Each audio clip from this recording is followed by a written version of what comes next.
আজকের এইচএসসি 25-এর বিদায় উপলক্ষে দোয়া মাহফিল এবং এইচএসসি 24 ব্যাচে যারা শিক্ষার্থী আছে তাদের বিভিন্ন মেডিকেল বিশ্ববিদ্যালয় এবং বিশ্ববিদ্যালয়ে সুযোগের চান্সপ্রাপ্ত শিক্ষার্থীদের নিয়ে সংবর্ধনা অনুষ্ঠানে উপস্থিত ইউনো মহোদয়, প্রধান অতিথি, আমাদের বিশেষ অতিথি এবং সভাপতি এবং আমার শ্রদ্ধেয় শিক্ষকগণ এবং আমার ছোট ভাই বোনেরা, সবাইকে আমার সালাম, আসসালামু আলাইকুম এবং হিন্দু ভাইদের আদর।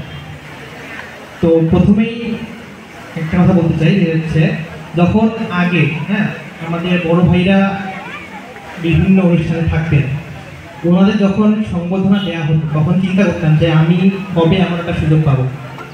আল্লাহ তাআলা আজকে এই জায়গায় আসার তৌফিক দান করেছেন আলহামদুলিল্লাহ, এবং সবার সামনে কিছু বলার সুযোগ দিয়েছেন, এতে খুবই একটা গর্বের ব্যাপার আমার কাছে। তো এই জার্নিতে প্রথমেই যাদের অবদান সবচেয়ে বেশি আমার বাবা মা, এখানে আমার বাবা উপস্থিত আছেন, তাদের কথা না বললেই নয়। তারা যদি আমার পাশে না থাকতেন তাহলে এই এতদূর জার্নি আমার পক্ষে করা সম্ভব না। এরপরেই যাদের ভূমিকা আছে তারা হচ্ছেন আমার শ্রদ্ধেয় স্যার। আমি ছোট থেকে যত স্যারের কাছে পড়েছি বা দিক নির্দেশনা বলুন বা যেটাই বলুন, তাদের কাছ থেকে যা পাওয়ার মানে স্নেহ বলো, তারপর সম্মান, স্নেহ, আদর, একদম দিক নির্দেশনা, শুধুমাত্র পড়াশোনার দিক থেকে নয়, অবশ্যই নৈতিক দিক থেকেও অনেক অনেক সাহায্য করেছেন আমাকে। আর আমার স্কুলের লাইফের কথা যদি বলি, আমার প্রাইমারি স্কুল ছিল সদরঘাট কিন্ডারগার্টেন, তারপর আমি হাই স্কুলে ভর্তি হয়েছি উলিপুর এমএস স্টুডেন্ট কলেজে, আর ইন্টার পরীক্ষা দিই এমএস স্কুল কলেজ থেকে।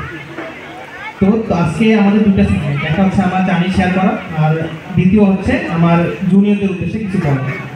তো আমার জার্নি অ্যাডমিশন কথা যদি বলি, আমার আসলে ক্লাস 8 থেকে ডাক্তার হওয়ার একটা স্বপ্ন ছিল মোটামুটি। তো স্যারের কাছে পড়তাম, ওই স্যার আমাকে খুবই অনুপ্রেরণা দিয়েছিলেন যে তুমি ডাক্তার হবা ভবিষ্যতে। তো তখন দেখি আসলে স্বপ্ন বোনা।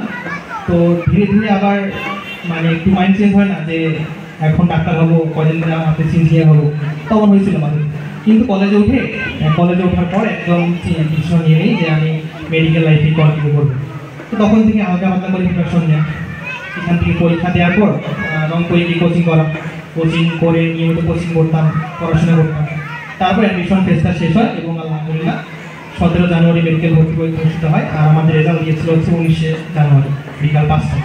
সেই স্বপ্নের একটা সময়, মানে স্বপ্নের মতো সময় লাগছে পুরোটা, যে এমন খুশির সময় যেন আমার জীবনে আমি কোথাও আসেনি আর এমন মনে হচ্ছিল। ঠিক আছে, তো আরেকটা কথা বলি যে শুধু পড়াশোনা করলেই হবে না। তোমরা সবাই খোঁজ নিয়ে থাকবা যে উলিপুর আমি যখন স্কুল পড়াকালীন সময়, তখন আমি উলিপুর এমএসের এমন কোনো খেলাধুলা ছিল না যে সেখানে পার্টিসিপেট করিনি। সবগুলো খেলাতেই আমি ছিলাম, স্যারাও জানেন। এবং তোমরাও একটা কাজ করবা, শুধু পড়াশোনার মধ্যে থাকলে পড়াশোনাকে বোরিং লাগবে।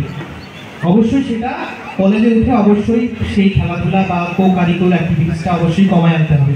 কিন্তু যখন তোমরা হাই স্কুলে থাকবা তখন অবশ্যই এক্সট্রা কারিকুলার অ্যাক্টিভিটিসে মনোযোগ দিবা।